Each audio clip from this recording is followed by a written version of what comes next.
ये खुशनसीबी थी कि हम बच गए। मुझे मेरे हाथ में गोली लगी जो मेरे हाथ को बाद में काट दिया गया।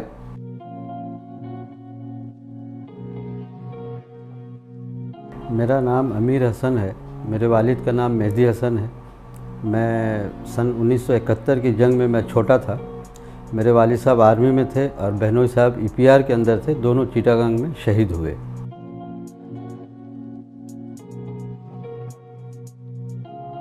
'71 में मैं छोटा था और मुक्ति बाहिनी जो है वो इंडियन फोर्स के साथ मिलकर हमारे इलाके में हमलावर हुए और पूरे महल्ले वालों को इरगमाल बनाकर एक बिल्डिंग के अंदर रखा, जिसमें मर्दों को जो है वो बांध कर ले आकर एक जगह उन्हें मारा गया और उन्हें खड्डे में डाला गया उनको।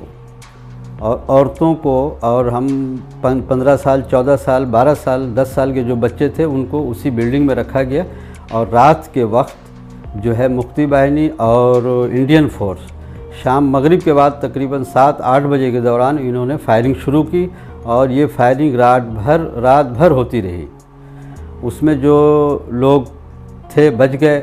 हमें भी उसमें गोली लगी। मेरी वालदा भी थी हमारे साथ, उन्हें भी गोलियां लगी और वो इंतकाल कर गई, शहीद हो गई। और बहुत सारे लोग, जो औरतें थीं वो भी शहीद हो गई। जो बच्चे थे तकरीबन 10 साल, 12 साल, 15 साल के बच्चे जो है वो उन्हें बाद में जो है बांध कर बाहर ले जाकर एक कमरे में रखा गया और कुएं के अंदर डाला गया। ये खुशनसीबी थी कि हम बच गए। मुझे मेरे हाथ में गोली लगी जो मेरे हाथ को बाद में काट दिया गया। उसके बाद जो है हम लोग भागते रहे। भागते जो है एक बंगाली शख्स हमें अस्पताल लेकर गया। मैं अकेला था उस वक्त। भागते वक्त मुझे एक अस्पताल ले गया, वहाँ पे कुछ दवाएं वगैरह दी। उसे भी मुक्ति बाहिनियों ने पकड़ लिए।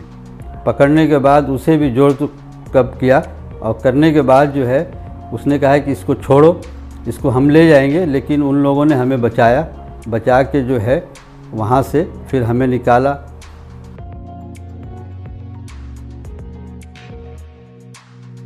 सर, बिहारी कम्युनिटी जो थी, जो हमारे यंग लोग जो थे, नौजवान जो थे 17 साल, 16 साल, 18 साल के, ये वहाँ EPCF में वो गए और पाकिस्तानी फ़ौज के साथ जो है शाना बशाना, बल्कि यहाँ तक कि फ़ौज के बहुत ही शाना बशाना जो है आगे की तरफ मूव करके वो हिंदुस्तान से लड़े और अल्लाह ताला ने कामयाबी भी दी उनको।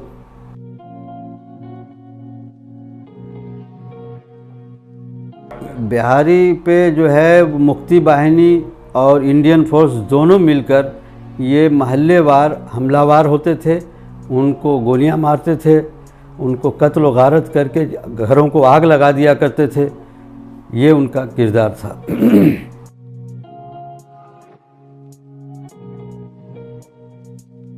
इंडिया ने प्रोपेगेंडा ये किया कि पाकिस्तानी फ़ौज को बदनाम करने के लिए उसने प्रोपेगेंडा ये की कि बंगाली औरतों के साथ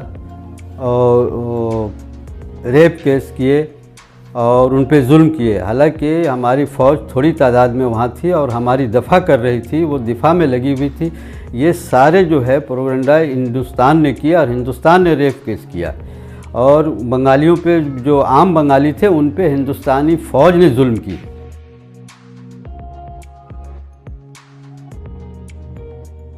नरेंद्र मोदी जो आजकल अपनी फिल्मों में और मीडिया के ज़रिए जो बताना चाह रहा है, वो जुल्म व सितम मुक्ति बाहिनी और इंडियन फोर्स ने किया बंगालियों पे।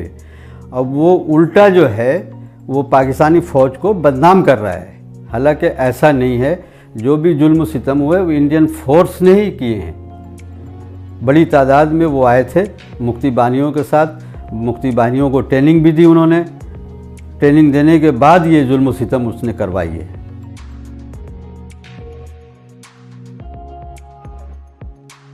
सर, मैं पाकिस्तानी फ़ौज के साथ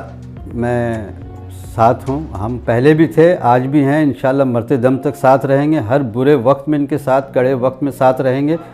और नई नस्ल को मैसेज ये देना है कि ये तारीख़ के मुताला करें, मुताला करके मालूमात हासिल करें और पड़ोसी मुल्क जो हमारा इंडिया है उसकी फिल्में और उसके ड्रामे या उसके जो है TV देखकर गलत मालूमात ना लें, और वो जो है आने वाली मालूमात करने के बाद, मुताला करने के बाद जो है अपनी इस्लाह करें और आने वाली नस्ल का भी जो है इस्लाह करें।